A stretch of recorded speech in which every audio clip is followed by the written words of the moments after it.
Pemirsa, Presiden Joko Widodo menggelar rapat terbatas dengan sejumlah menteri. Nah, rapat ini membahas penanganan penyakit cacar monyet atau monkeypox, mpox di Istana Merdeka. Nah, rapat terbatas ini digelar untuk menindaklanjuti penetapan kedaruratan kesehatan masyarakat yang ditetapkan oleh WHO pada 14 Agustus lalu. Presiden Joko Widodo meminta seluruh menteri meningkatkan kewaspadaan. Presiden meminta protokol kesehatan disosialisasikan secara masif terkait pencegahan penularan mpox. Di Indonesia tercatat 88 kasus terkonfirmasi wabah mpox. Angka tersebut merupakan akumulasi dari kasus sejak tahun 2022 hingga tahun 2024.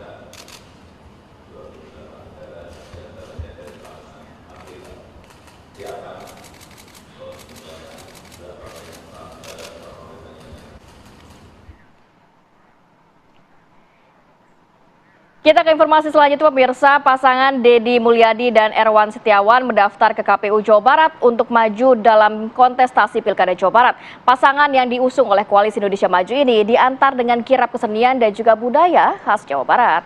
Ya, pasangan Deddy Mulyadi dan Erwan Setiawan tiba di kantor KPU Jawa Barat pada pukul 15.45 waktu Indonesia Barat. Pasangan Deddy Mulyadi dan Erwan ini diusung Koalisi Indonesia Maju, yakni Partai Gerindra, Golkar, PAN, Demokrat, serta PSI, serta didukung juga oleh 9 parpol non-parlemen.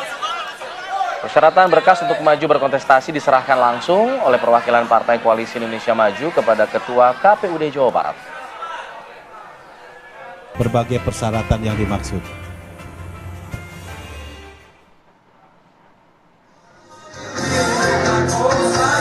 Ya, kita ke informasi selanjutnya, pemirsa. Andika Perkasa bersama Hendra Prihadi mendaftar sebagai calon gubernur dan calon wakil gubernur ke Komisi Pemilihan Umum Jawa Tengah. Pasangan Andika Hendi ini diusung satu partai, yakni PDI Perjuangan.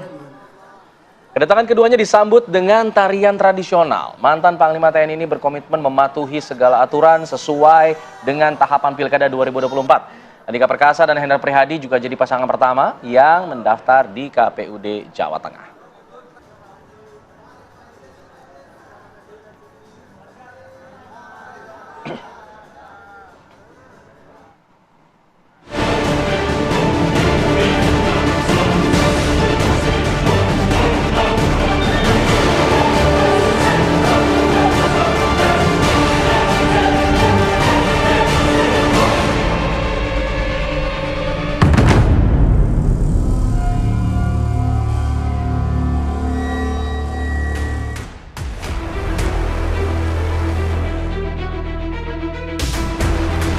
Pasangan Airin Rahmidiani dan Ade Sumardi yang maju sebagai bakal cagup cawagup di Provinsi Banten menjadi fenomena tersendiri di Pilkada Serentak 2024. Keduanya diusung oleh Partai Golkar dan PDI Perjuangan yang selama ini berseberangan di kontestasi pemilihan presiden dan Pileg 2024.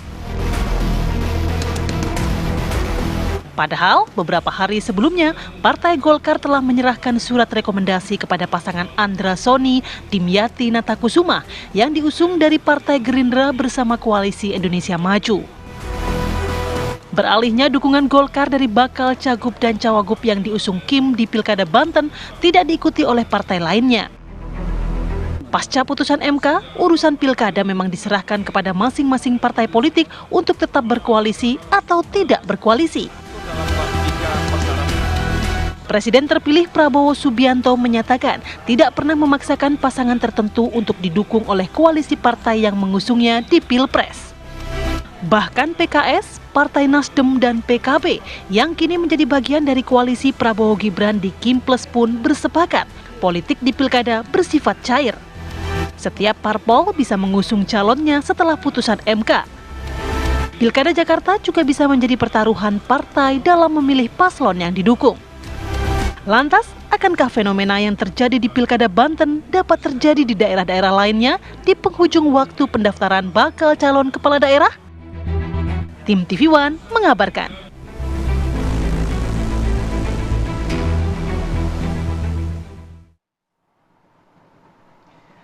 Ya, sesuai dengan prediksi, di akhir-akhir masa pendaftaran calon kepala daerah terjadi sejumlah kejutan. Banyak bahkan terjadi di Provinsi Banten yang kemudian Golkar berbalik arah dari pasangan lain menuju ke pasangan awalnya, Airin dan juga Ade Sumardi. Lalu kemudian, apakah ini akan berdampak pada kesulitan dari Koalisi Indonesia Maju itu sendiri? Nah, kita akan bahas itu bersama dengan sejumlah narasumber yang sudah hadir di studio pada pagi hari ini. Sudah hadir Bapak Muhammad Sarmuji, selaku Sekjen Partai Golkar. Selamat pagi, Pak Sarmuji. Selamat pagi, Assalamualaikum Bapak. Ada juga Bang Henry Satio, selaku analis politik. Selamat pagi, Bang Henry. Assalamualaikum. Habis ditegur Bu Mega kelihatannya. Yang ditegur Airin, tapi yang pakai malah Rati, merah hitam nih. Yang merah jangan sampai lolos. Bicara masalah Bu Mega, ada perwakilan dari PDIP. Ada Mas Aryo Seno Bagaskoro, selaku politisi PDIP. Mas Seno, Assalamualaikum. Mbak Rati, Halo. Cak Sar, dan Bang Hensa. Ya. Assalamualaikum. Ya Mas Eno. Waalaikumsalam. Ada juga Bang Andre Rosiade, selaku politisi Gerindra, mewakili suara dari Kim nanti. Selamat pagi Bang Andre. Pagi Bang Andre. Ada juga pagi, Mas Alfat, Hanta Yuda. Rati, Pasar Muji, Ya, Pagi. selaku Pak analis politik. Ensat, Selamat pagi Mas Hanta Seno, juga. sama Bang Hanta Yuda ya. Ya, ada Mas Hanta juga. Selamat pagi Mas Hanta. Selamat pagi, Alfat, Rati, dan semuanya, Mas Seno, Bang Andre. Rame nih kita pagi hari ini ya. Sampai hari Mas ini. Henry. Baik, saya ingin mulai ke Pak Sarmuji dulu. Pak Ya. Sarmuji, kalau kita lihat langkah yang dilakukan Golkar ini sepertinya mengejutkan publik. Sebelumnya mendukung pasangan lain, lalu kemudian kembali lagi ke Airin dan juga Ade Sumardi.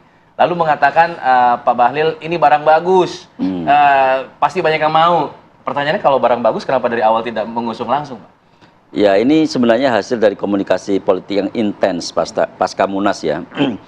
Sebelum Munas itu sebenarnya memang terjadi komunikasi antara Kim, Koalisi Indonesia Maju, dan Partai Golkar. Ya. Dan ketika peralihan kepemimpinan Munas, kita sudah menerima barang itu seperti itu. Tetapi memang kita tidak berhenti berikhtiar, kita melakukan komunikasi yang sangat intensif, baik dengan Bu Airin, dengan keluarga Bu Airin, dengan partai-partai yang lain kita melakukan komunikasi.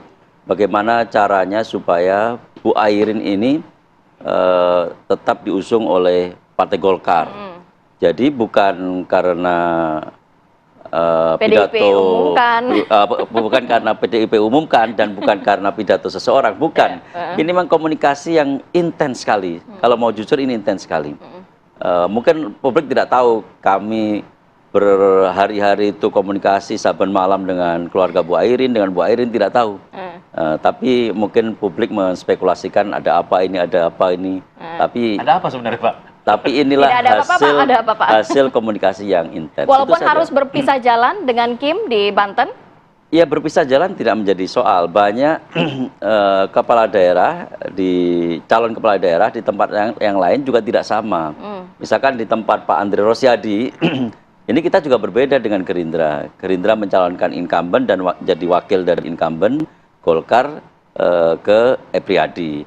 Jadi ini bukan khas, bukan istimewanya Banten saja, tetapi di tempat lain ini juga bisa terjadi. Ini juga sekaligus bentuk dari kedewasaan politik di internal Kim sendiri, mana yang kita harus bersama-sama, kita bersepakat untuk bersama-sama, mana di tempat lain yang kita menghargai perbedaan karena faktor-faktor tertentu. Tapi kalau koalisi di Banten ini sebenarnya, tadi kan bilang Pak Sumarji komunikasinya intens. Tapi sebenarnya kok di luar kayak masih agak panas ya. Kalau saya melihat pernyataan dari Ketua Bidang Kehormatan PDIP, Komarudin Watubun bilang, nggak ada urusan Golkar kalau mau gabung, ya Golkar ikut-ikutan aja. Kita duluan nih PDIP yang dukung Airin. Yang tidak ada masalah, siapa yang duluan tidak ada masalah. Perlu diingat, waktu Pak Jokowi periode kedua, Golkar yang mengusung pertama bukan PDIP juga, toh nggak ada problem gitu. Siapa yang mengusung duluan itu bukan persoalan besar menurut kami. Jadi ya biasa-biasa saja sebenarnya. Oke, Mas Seno, komunikasi sudah lancar antara PDIP dan juga Golkar terkait setelah sehari setelah diumumkan oleh PDI Perjuangan, ini Golkar nampaknya juga nggak mau dicaplok nih kadernya nih oleh PDIP. Jadi akhirnya juga turut mengusung, walaupun tadi juga dikatakan oleh Pak Sarmuji sudah komunikasi sudah cukup dalam, cukup lama dengan Ibu Airin dan juga keluarga. Di pilkada, Mbak Ratih, buat kita proses komunikasi politik yang baik itu harus berjalan dengan baik sebelum seseorang diputuskan untuk maju bersama di pilkada bersama dengan PDI Perjuangan. Dalam konteks di Banten sebenarnya komunikasi politik baik dengan Bu Airin maupun dengan teman-teman Golkar di Banten itu terjadi sangat lama dan itu sudah sangat panjang bondingnya untuk kemudian memutuskan kita memberikan rekomendasi kepada Bu Airin. Tapi kan memang tidak bisa dinafikan bahwa Game of Thrones-nya terjadi dengan begitu cepat gitu loh, berapa minggu terakhir kemarin itu. Dari yang pertama Pak Erlangga Hartarto mundur dari Ketua Umum Golkar, yang kemudian berubah arah angin, yang kemudian teman-teman Golkar berbalik akhirnya bergabung dengan Kim Plus dan tidak dengan Bu Airin lagi. Lalu kami sebagai partai politik tentu bingung awalnya, terus bagaimana kelanjutan kerjasama politik yang itu sudah clear dengan Bu Airin. Akhirnya kemudian muncul lagi perubahan politik di mana ada putusan MK terbaru yang memungkinkan kita mengusung calon. Akhirnya kita jalan terus, kita lakukan deklarasi, kita ambil keberanian revolusioner untuk mengusung pasangan calon yang sudah kita sepakati dari awal dengan Pak Ade Sumardi sebagai dari PDI Perjuangan. Lalu kemudian secara tahapannya berlangsung dan pemberian rekom kami berikan. Di akhir waktu setelah kami memberikan rekom, lalu teman-teman Golkar bergabung dengan memberikan rekomendasi. Buat kami sih ini tidak ada masalah. Ini semacam ya kembali ke skenario awal. Apalagi di berbagai daerah, dari lebih dari 500 daerah yang sudah kami berikan rekomendasi, itu ada banyak sekali kerjasama politik dengan partai-partai politik lain dimanapun. Baik dengan teman-teman Golkar, dengan pasukannya Cak Sarmuji, dengan kawan-kawan Gerindra, Pak Andre Rosiade, ini banyak sekali di daerah kita lakukan kerjasama. Buat PDI Perjuangan, dengan kawan-kawan Partai Kim, kami membangun kerjasama politik yang baik, kami mengambil langkah-langkah otonomi sebagai partai politik, yang penting tidak ada intervensi siapapun di sana, kami siap untuk membangun kerjasama politik. Apalagi intervensi Raja Jawa, buat kami partai-partai terlalu besar untuk diintervensi orang-orang luar. Itu Mbak Rate dan Mas Alfa. Ya, diyakinkan tidak ada intervensi Raja Jawa di situ. Tapi kemudian dengan adanya eskalasi politik yang akhir-akhir ini terjadi, Bang Andre, kalau kita lihat bahkan ada yang mengklaim bahwa secara de facto ini Kim sebenarnya sudah tidak relevan lagi nih kalau begini caranya, karena di akhir-akhir sudah ada pergerakan-pergerakan lain dari partai-partai peserta Kim ini. Bang Andre, silakan. Ya, Alfat, Ratih, saya mau ucapin dulu selamat nama Pak Sarmuji sebagai Sekjen Partai Golkar. Ini pimpinan saya di Komisi 6 sudah jadi Pak Sekjen sekarang. Itu yang pertama. Yang kedua adalah perbedaan pilihan di pilkada daerah seperti disampaikan Pak Sarmuji itu hal yang lumrah sebenarnya. Bicara soal konteks Bu Airin ya, komunikasi itu oleh Golkar itu sudah dilakukan kepada kami, Partai Gerindra dan juga partai-partai lain dalam koalisi. Seperti yang disampaikan Pak Dasko beberapa hari kemarin ya, beliau sudah menyampaikan bahwa sebelum Golkar mengambil keputusan mendukung kembali Bu Airin, Partai Golkar sudah berkomunikasi dengan Partai Gerindra dan Koalisi Indonesia Maju yang lain, dan hal itu tidak ada masalah.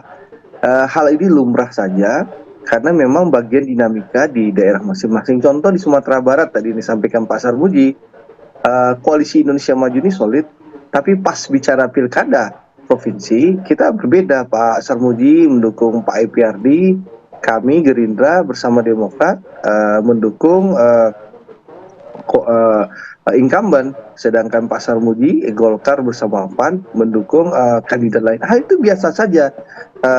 Kita boleh berbeda ke KPU, tapi soliditasnya sangat-sangat terjaga. Itu hal yang lumrah, tergantung dari dinamika daerah. Jadi menurut saya tidak ada yang istimewa ya, perbedaan-perbedaan pandangan ataupun pilihan di pilkada. Dan ini dipastikan tidak akan mengganggu soliditas koalisi dan Indonesia Maju.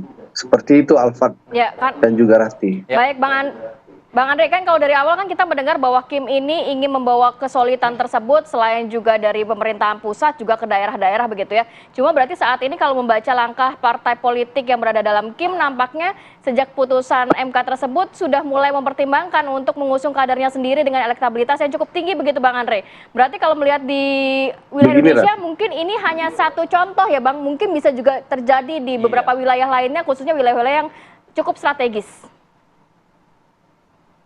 hampir seluruh daerah ya mayoritas Kim tidak ada masalah itu. Lagian juga kalau kita lihat Banten ya, Andra, Sony, dan juga Bu Airin. Siapapun yang menang kan juga representatif Kim, gitu loh. Jadi kan nggak ada masalah berbeda-beda. Kadang berbeda pilihan pilkada ini sangat seru dibicarakan. Padahal di internal Kim hal ini biasa saja dan lumrah. Inilah bagian dinamika demokrasi. Dan kita nanti tentu akan bertarung secara fair, secara objektif, ya. Itu hal-hal yang biasa saja. Jadi menurut saya, ya, perbedaan pilihan pilkada itu tidak akan mengganggu soliditas. Silahkan nanti tanyakan ke Pak Sarmuji yang lebih rajin rapat internal daripada saya tentunya. Karena beliau sekarang sudah jadi sekjen Partai Golkar. Dan sekali lagi keputusan Golkar itu sudah dikomunikasikan dahulu sebelum diumumkan kepada publik. Ya, Partai Golkar sudah berkomunikasi dengan Partai Gerindra dan tentu dengan teman-teman koalisi yang lain. Dari ada memang mayoritas daerah kita bersama-sama, ada juga di daerah lain kita berbeda pilihan. Nah itu biasa saja, hal yang lumrah gitu loh. Jadi tidak perlu ini diperdebatkan begitu serius. Inilah dinamika demokrasi. Tapi yang bisa saya garis bawahi, koalisi Indonesia Maju sangat solid. Bahkan koalisi Indonesia Maju ini bukannya Kim saja, sudah plus-plus sekarang. Ya begitu banyak partai yang di luar Kim sekarang bergabung dengan koalisi kami. Dan alhamdulillah ini modal besar Pak Prabowo bersama Mas Gibran untuk membangun Indonesia ke depan. Seperti itu. Oke, kalau bicara masalah Golkar, Gerindra itu kan anggota Kim lama ya, sudah pastilah solid bisa dibilang begitu. Tapi kalau yang Kim plus-plus tadi yang Bang Arya bilang, PKS sepertinya di Jawa Barat memutuskan maju sendiri nih. Kabarnya Ahmad Saiku sama Ilham Habibie, lalu kemudian menarik dukungan dari Tangsel, yang kemudian menarik dukungan dari Reza Patria dan juga Marcel Widianto. Nah ini apakah sebenarnya Bang Henry ya, nanti saya minta pendapatnya Bang Henry soal apakah memang kesolidan Kim ini bisa dijamin seperti yang dibilang oleh Golkar dan Gerindra yang kita dengar pada pagi hari ini. Tadi katanya. Apa yang di luar itu yang plus-plusnya ini bagaimana Bang? Nanti dijawab saja. Ya. Kita kembali saat lagi. Di Apa Kabar Indonesia Pagi.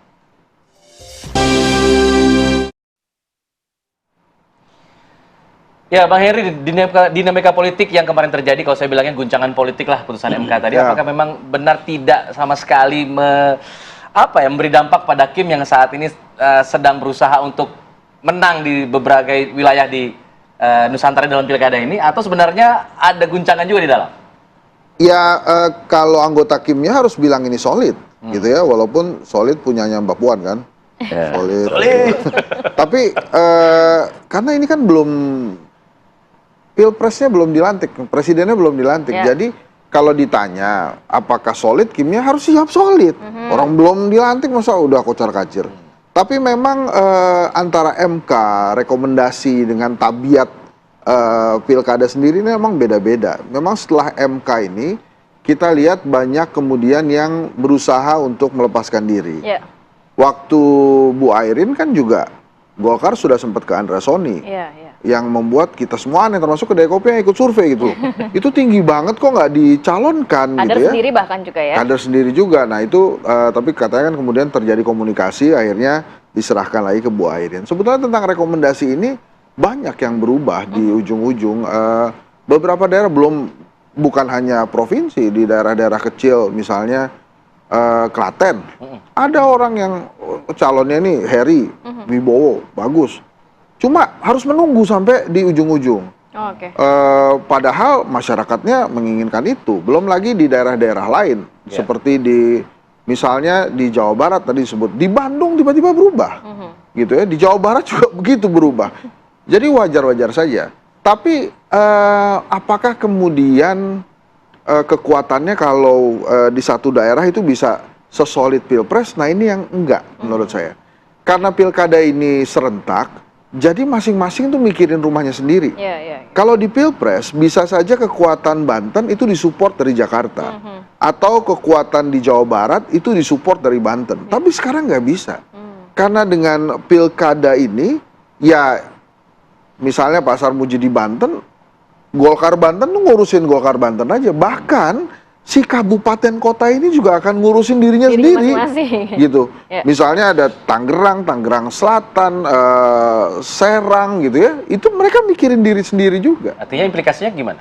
ya akhirnya implikasinya adalah ini bagaimana kekuatan lokal setiap partai politik bekerja. Kalau misalnya mesinnya lagi bagus ya bagus. Misalnya di Bali gitu ya, atau di Jawa Timur misalnya. Itu nggak bisa saling bantu juga. Jawa Timur bantuin kekuatan Jawa Timur, membantu Pamekasan misalnya, atau Pamekasan bisa ngebantu Surabaya, nggak begitu. Jadi memang kekuatan lokal ini memang diuji. Jadi kalau kemudian solid di daerah itu, maka otomatis bisa jalan. Jakarta misalnya, ini kan ada R.K. Suswono, ada katanya Pramono Anung Rano Karno, satu lagi Dharma Pongrengkun kan. Nah, ini kan kalau kita kupas menarik nih, bagaimana kekuatan lokal di Jakarta. PDI Perjuangan ya punya kekuatan di Jakarta, tapi daya gerak akar rumput itu ada di PKS, di Suswono.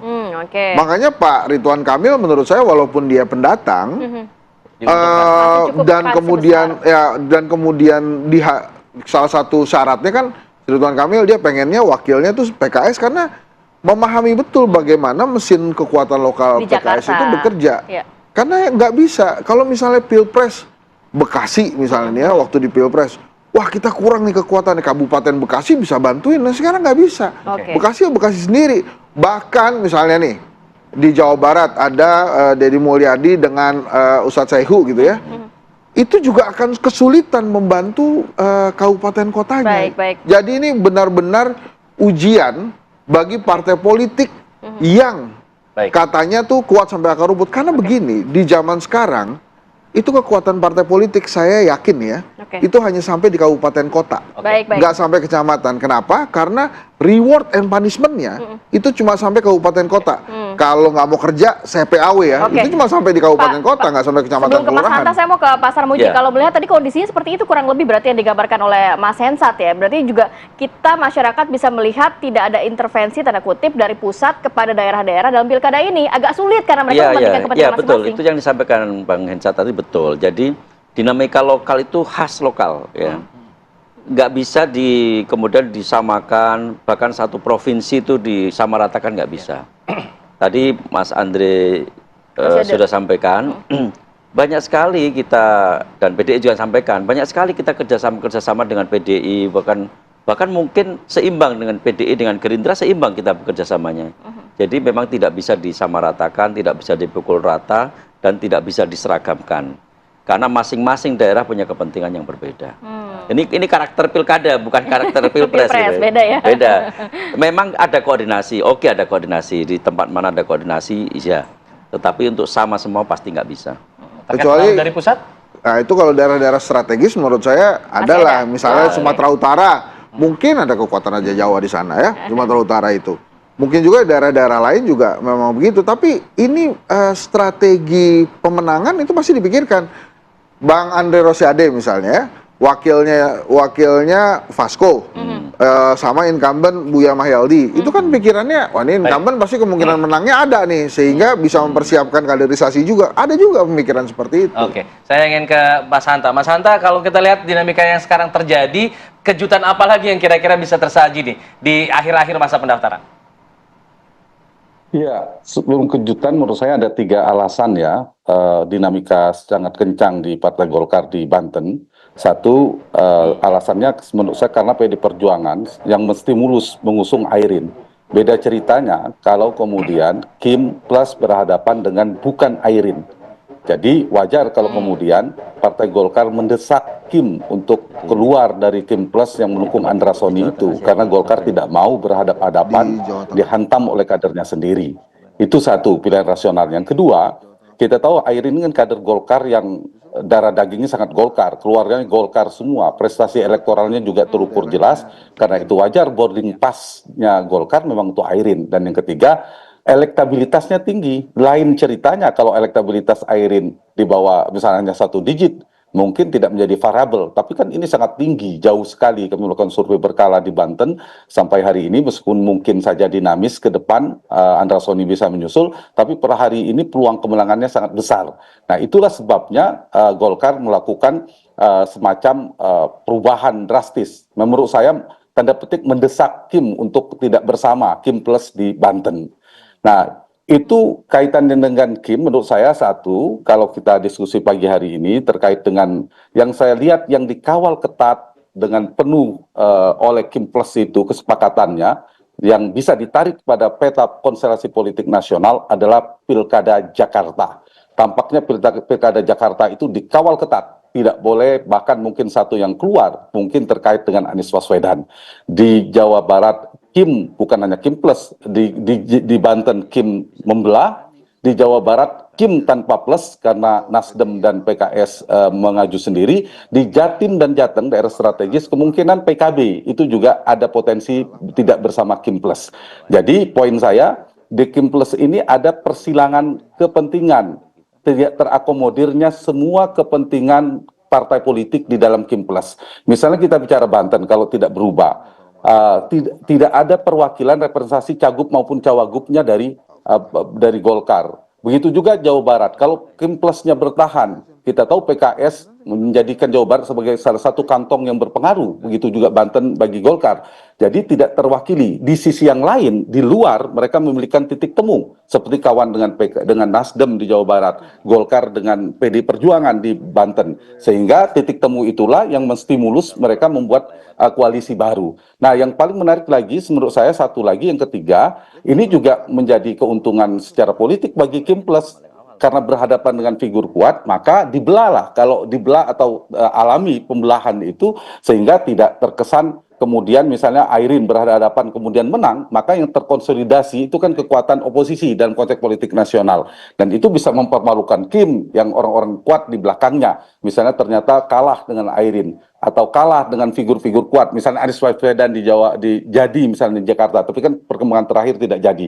Jadi poinnya saya melihat memang urutannya Jakarta yang bisa ditarik ke politik nasional karena terkait dengan politik nasional tadi ya mungkin ada eskalator Pilpres dan seterusnya. Dan yang kedua dari sisi Kim Plus menurut saya memang potensi membelahnya itu di luar Jakarta sangat besar sekali. Jadi daerah strategis tadi mungkin lobby-lobby politik, negosiasi akhirnya terbelah kekuatan itu. Kalau yang di luar lagi, di luar Pulau Jawa itu menurut saya sudah tidak beraturan lagi. Semua punya persilangan kepentingan, cross kepentingan yang sangat tajam. Jadi poin saya bahwa faktor untuk tetap solid dan tidak solidnya itu tidak terlalu menjadi variabel di luar Jakarta. Tapi khusus Jakarta itu tetap dikontrol. Bahkan beberapa partai seperti PKB kan tidak bisa melakukan manuver terlalu ekstrim di Jakarta. Apalagi sedang muktamar, ada ancaman muktabar tandingan dan sebagainya. Sehingga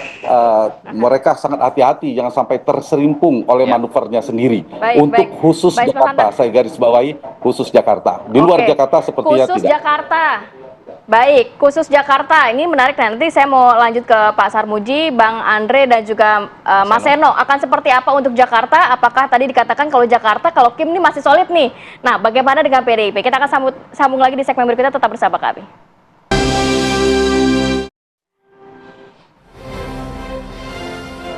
Ya, sebelum kita lanjutkan dialog, kita informasikan dulu adalah Bendahara Umum PDI Perjuangan Oli Dondo Kambe yang mengungkapkan bahwa Pramono Anung dan Rano Karno akan mendaftar ke KPUD Jakarta hari ini. Nah, rencana pendaftaran pasangan calon gubernur dan wakil gubernur DKI Jakarta ke KPUD Jakarta dari Partai PDI Perjuangan ini direncanakan sekitar pukul 11 siang. Dan ini diungkap oleh Bendahara Umum PDI Perjuangan Oli Dondo Kambe. Oli menceritakan bahwa Pramono Anung menelpon dirinya, dan Oli menjelaskan Pramono Anung dan Rano Karno akan langsung mendaftar. Dan uniknya tidak ada deklarasi, tidak ada pengumuman di DPP PDI Perjuangan.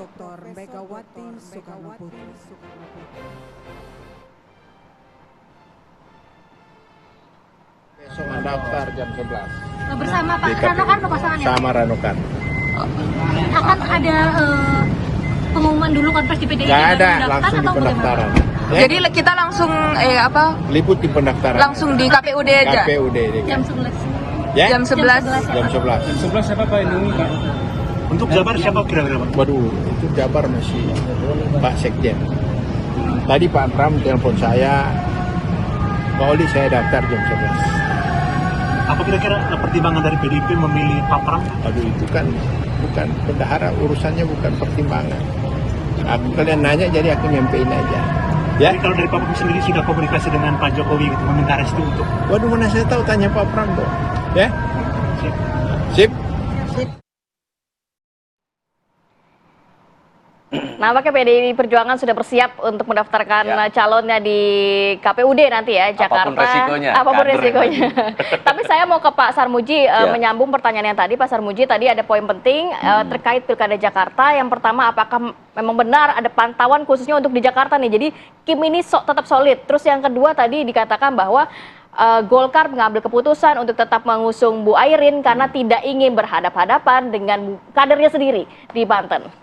Ya, jadi untuk Jakarta sebenarnya seefektif apapun kontrol Kim untuk mendesain calon kepala daerah di Jakarta, itu pasca MK sebenarnya tidak efektif. Mungkin kami bisa mengkonsolidir Kim ya, tetapi kan kami tidak bisa mengintervensi partai lain untuk mencalonkan calon yang kuat untuk menandingi calon kami. Misalkan. Kalau kita bisa mencalonkan Ridwan Kamil, dan karena Ridwan Kamil ini figur yang paling populer di antara koalisi Kim, ya otomatis mau apa lagi? Secara rasional, partai-partai di Kim pasti mendukung Ridwan Kamil. Tetapi kan masih ada PDI Perjuangan, masih ada yang lain. PDI Perjuangan bisa menghadirkan lawan tanding yang hebat misalnya, tapi kan juga tidak dilakukan, ya kan? Jadi menurut saya ini sesuatu yang alamiah saja. PDI tidak ingin melakukan cross ideologi terhadap calon pilkada, dan itu bisa berakibat buruk untuk PDI Perjuangan kalau sampai melakukan cross ideologi terhadap pilkada di DKI. Jadi kami ingin tegaskan, mungkin kita bisa mengkonsolidir Kim, tapi kami tidak bisa mengkonsolidir partai lain. Kami tidak bisa membuat partai lain mencalonkan sesuai dengan yang kami lakukan. Yang kedua, untuk Banten, ya jelas kalau ada kader kami yang memang elektabilitasnya bagus, PDLT-nya bagus, kami pasti punya kecenderungan ke sana. Cuman ini kan mesti kita komunikasikan kepada partai-partai yang lain. Kenapa? Karena politik pilkada ini tidak berada di ruang hampa. Ini hasil dari interaksi politik antar aktor politik, antar partai politik. Masing-masing punya kepentingan, dan kepentingan itu harus dirangkai supaya ini tetap harmonis. Ada kepentingan yang lebih besar dari pilkada ini. Ada kepentingan untuk melanjutkan pemerintahan, membuat pemerintahan lebih efektif, solid mendukung Prabowo Gibran, dan seterusnya. Jadi ini menyesuaikan dari sekian variabel itu tentu saja tidak mudah. Baik, saya ingin ke Mas Seno. Mas Seno, untuk bisa menanggapi Pak Sarmuji tadi, pengaruh tadi mungkin untuk di Kim bisa dikontrol gitu konsolidasinya, tapi kalau untuk partai lain kan tidak bisa. Bisa saja PDIP bisa mengajukan calon yang elektabilitasnya kuat, dalam hal ini Pak Anies misalnya, tapi tetap ternyata kemudian rencananya Pak Pramono yang akan diajukan. Apakah memang ini berdasarkan pada faktor ideologis dari Partai Demokrasi Indonesia Perjuangan itu sendiri, atau ada faktor lain sebenarnya?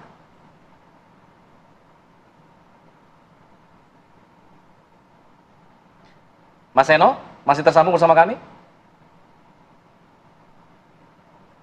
Baik, sepertinya lagi ada masalah komunikasi. Kita beralih dulu ke Bang Andre. Kalau begitu, Bang Andre, kalau melihat apa yang dikatakan oleh Pak Sarmuji, ini soal pengaruh di Jakarta misalnya, kalau kita bicara masalah Jakarta. Kalau di Jakarta kan kita mengkonsolidasikan partai-partai Kimnya. Tapi kan kalau bicara masalah Kim, partai lain sebelumnya ada PKS, Nasdem, juga PKB yang sebelumnya di luar Kim, lalu kemudian diajak masuk. Apakah ini sebenarnya memang salah satu upaya dari Kim untuk bisa mengkondisikan kondisi di Jakarta?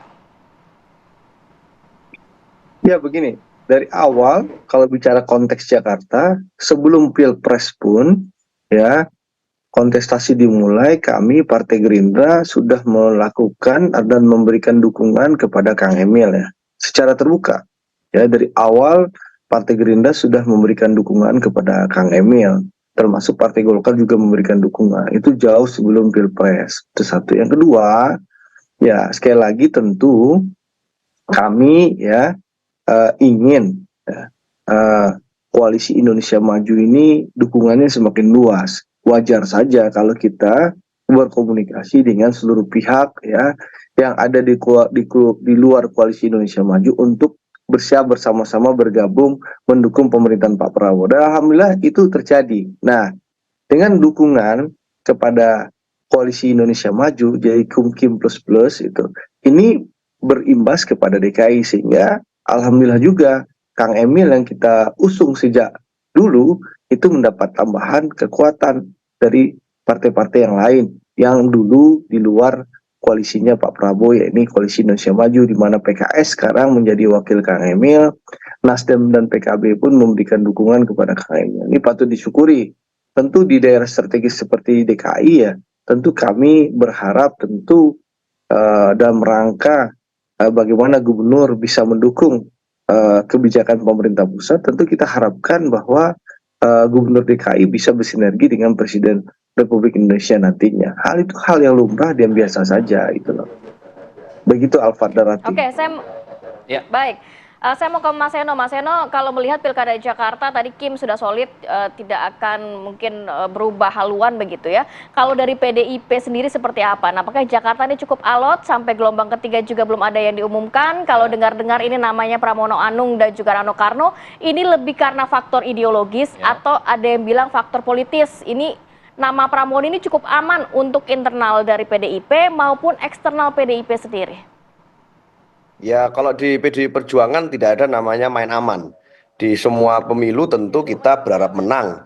Artinya mendapat kepercayaan rakyat di sana. Dan saya rasa semua partai politik pastinya juga ingin menang. Tetapi kan nalar itu tidak berlaku tunggal di PDI Perjuangan. Menang saja tidak cukup, tetapi juga harus diimbangi dengan komitmen jangka panjang. Jangan sampai karena kita mengusung calon karena ingin menang, lalu kita menukar prinsip-prinsip dasar yang dimiliki PDI Perjuangan, nilai-nilai ideologis yang dimiliki PDI Perjuangan dengan kemenangan elektoral di pilkada. Buat kami ada banyak sekali pengalaman di mana di dalam sejarah politik Indonesia, rekam jejak portofolio politik PDI Perjuangan, kita mencalonkan nama-nama yang mungkin awalnya bagi publik terasa aneh, terasa asing, tetapi ternyata dapat mengubah peta politik, dan di lipatan akhirnya dapat memenangkan pilkada dan dapat menunjukkan bahwa memang inilah sosok pemimpin yang terbaik. Maka dua nalar itu berlaku, nalar kuantitatif dan nalar kualitatif. Dan nalar kualitatif di dalam pemilu di Jakarta saat ini adalah tentu saja bicara tentang menjaga komitmen. Bagaimana kita tahu bahwa dalam perjalanan politik partai banyak sekali cerita figur-figur yang diusung oleh PDI Perjuangan ternyata di tengah jalan mengkhianati komitmen tersebut. Buat kami itu tidak boleh terjadi terlalu sering, tidak boleh terjadi lagi di masa yang akan datang. Apalagi pemilu kali ini sangat strategis, karena bicara pemilu di masa transisi kepemimpinan dan terjadi pilkada serentak yang sangat mempengaruhi berbagai daerah lain. Jadi tentu pengambilan keputusannya harus hati-hati. Bahwa hari ini kemungkinan besar akan ada pendaftaran dari PDI Perjuangan ke KPU Jakarta, itu bisa kita lihat dari berbagai pemberitaan yang ada. Namanya siapa nanti akan datang pasangannya pakai baju putih hitam. Dan itu akan menunjukkan bahwa PDI Perjuangan tetap berada di perjuangan ideologis partai yang bicara tentang sustainability jangka panjang. Bukan hanya persoalan menang kalah di satu momen pilkada ini saja. Tapi kita pastikan bahwa kita akan mengusung calon kita sendiri. Itu Mbak. Oke, langsung penegasan tadi ya, mengusung calonnya sendiri, kadernya sendiri, dan yang uniknya tanpa ada deklarasi untuk wilayah sebesar Jakarta. Kenapa itu menjadi pertimbangan mungkin ya, kita akan bahas saja dah. Di Apa Kabar Indonesia Pagi, tetap di sini.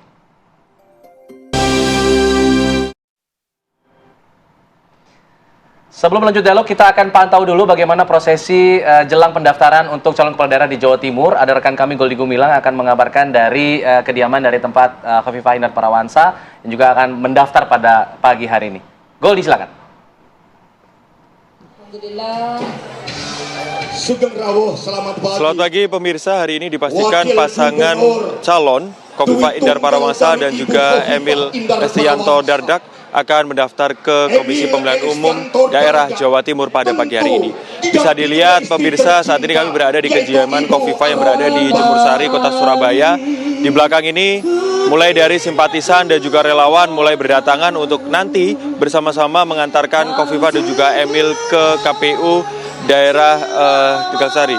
Kemudian tadi juga sudah kami pantau bahwa ada beberapa partai politik pengusung Khofifah Emil yang juga sudah hadir yang nanti akan sama-sama bersama Kofifa dan juga Emil mengendarai motor listrik yang sudah terparkir di depan kediaman Kofifa, dan nantinya akan bertemu di titik 0 yaitu di Kendang Sari, dan mereka dari Kendang Sari akan ada ribuan relawan yang ikut mengantarkan. Di sana juga ada berbagai kesenian asli Jawa Timur. Nantinya pasangan petahana Kofifa dan juga Emil akan diarak menggunakan kereta uli kereta kencana yang akan diikuti dengan berbagai relawan di kota ataupun kabupaten di Jawa Timur. Dan inilah dia pemirsa suasana di kediaman Kofifa.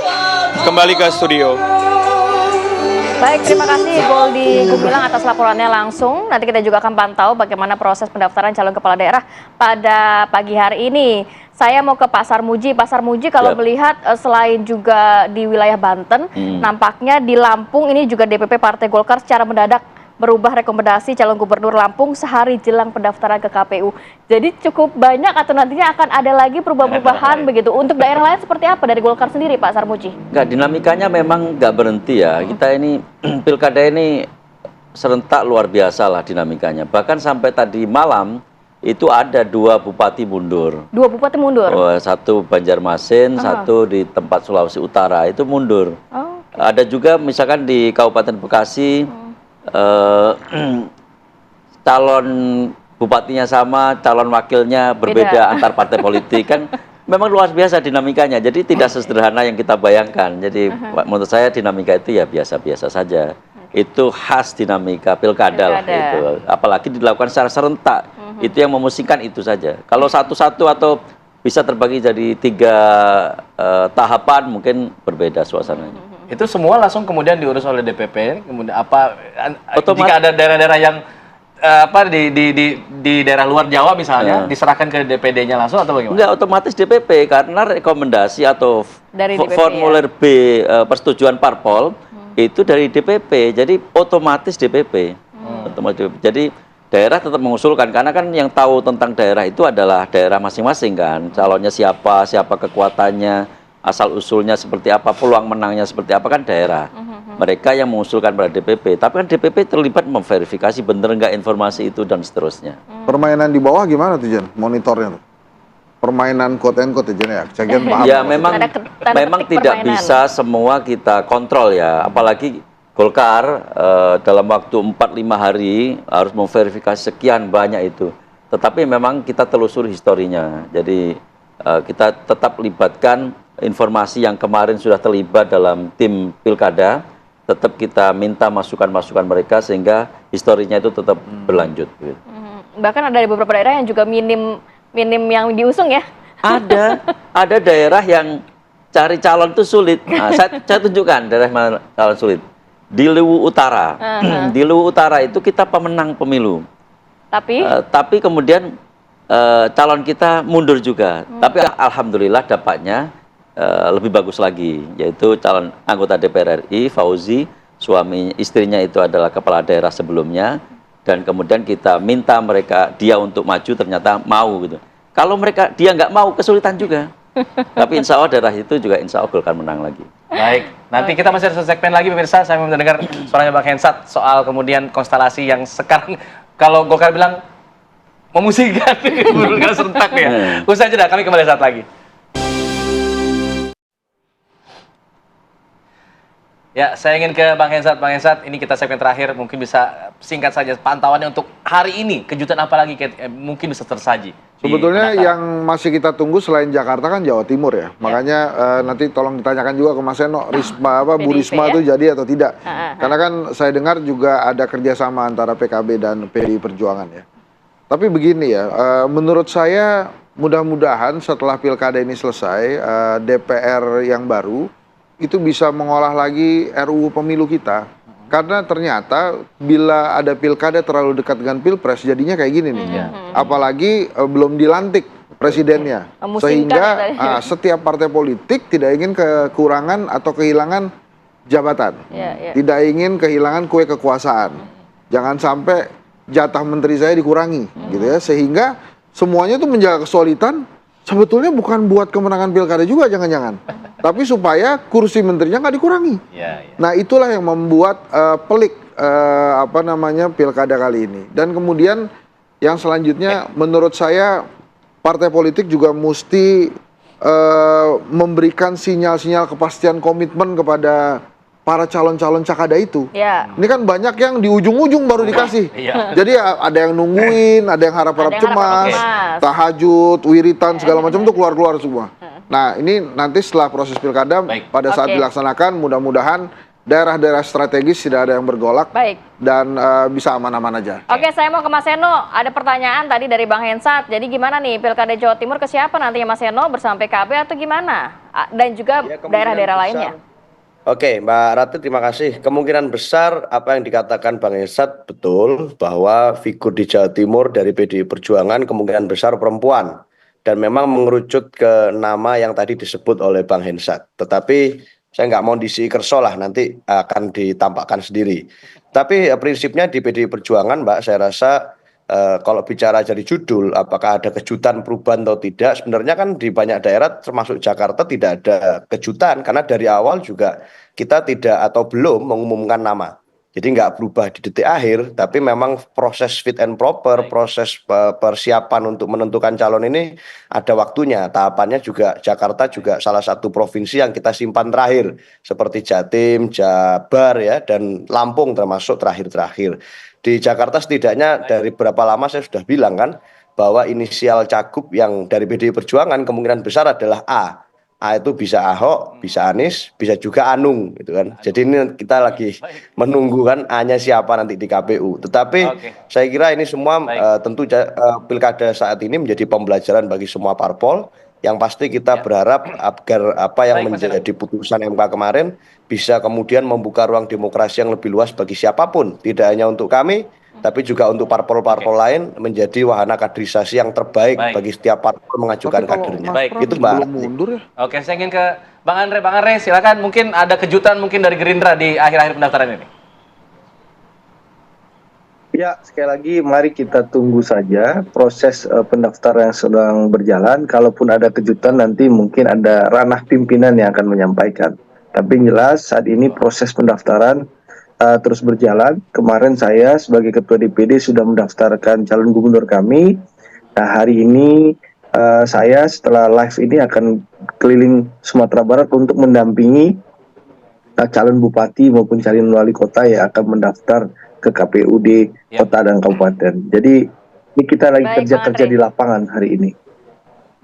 Baik, kita nantikan juga apakah memang informasi yang beredar ada yang mundur ini benar atau tidak, nanti kita tunggu begitu ya dari Gerindra ya. Saya mau ke Mas Hanta, singkat saja Mas Hanta, closing statement seperti apa? Ya, 3 provinsi besar ini menarik ya. Kemungkinan di Jawa Timur akan tarung 2 serikandi, di Jawa Tengah adalah perang bintang, di Jawa Barat adalah pertandingan ulang 2 veteran. Ini 3 daerah lumbung elektoral Indonesia, dan peta akan berubah ini selain karena memang persilangan kepentingan, tidak terakomodirnya setiap kepentingan partai di dalam koalisi, tetapi juga harus diakui pemantiknya salah satunya putusan MK yang berpotensi besar merubah peta koalisi kandidasi dan juga mengubah peta kompetisi eleksi. Kayak peta koalisi kandidasi itu Kim Plus misalnya yang tadinya terkonsolidasi menjadi sangat mencair. Dan dari sisi peta kompetisi yang menarik menurut saya adalah potensi yang tadinya melawan kota kosong, melawan calon boneka menjadi hampir tertutup. Dan sekarang yang diuntungkan satu pemilih mendapatkan menu pilihan yang lebih variatif, lebih berkualitas, dan lebih tinggi dari itu adalah esensi demokrasi bahwa diperlukan kompetisi. Itu kabar baiknya saya kira. Kasih. Oke. Saya ingin ke Pak Sarmuji, mungkin kejutan dari Golkar mungkin Pak di akhir-akhir ini. Kejutan nyaris tidak ada ya, kecuali tadi saya sebutkan ada kejutan-kejutan kecil di daerah. Tetapi Golkar ingin meletakkan pilkada ini dalam narasi yang lebih besar. Narasi yang lebih besar itu apa? Yaitu keberlanjutan dan efektivitas pemerintahan. Kita ingin memastikan pilkada ini punya kontribusi positif terhadap pembangunan Indonesia secara keseluruhan, dan tidak boleh pilkada ini menjadi penghambat dari keberlanjutan pembangunan kita dan efektivitasnya. Oke. Kalau memang Bu Risma dan Mas Pramono maju, artinya hari ini istana sibuk nih. Karena mereka berdua harus mundur kan? Dari menteri. Jadi kalau mereka belum mundur, mungkin ada kejutan lain besok tanggal 29 hari terakhir. Apakah masih ada plot twist gitu ya, kalau kata-kata film ya. Terima kasih banyak Pak Sarmuji, Bang Hensat, kemudian Mas Hanta, Mas Eno, dan juga Bang Andre sudah bergabung. Sehat selalu. Assalamualaikum. Waalaikumsalam warahmatullahi wabarakatuh.